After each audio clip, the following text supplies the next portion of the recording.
تھا۔ میدان کربلا آ گئی، 10 محرم کا روز آ گیا۔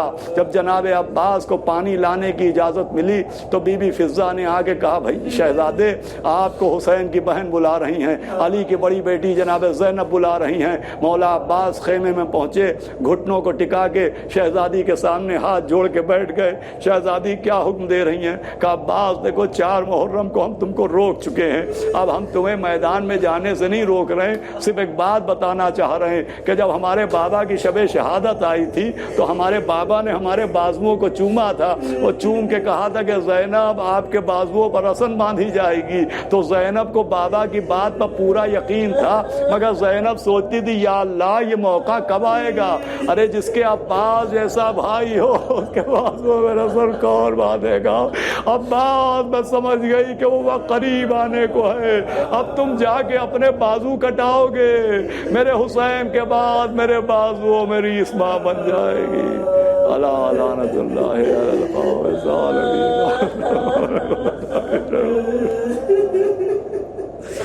اللهم لنقض تعبير المؤمنين، اللهم لنقض تعبير المؤمنين، اللهم لنقض تعبير المؤمنين،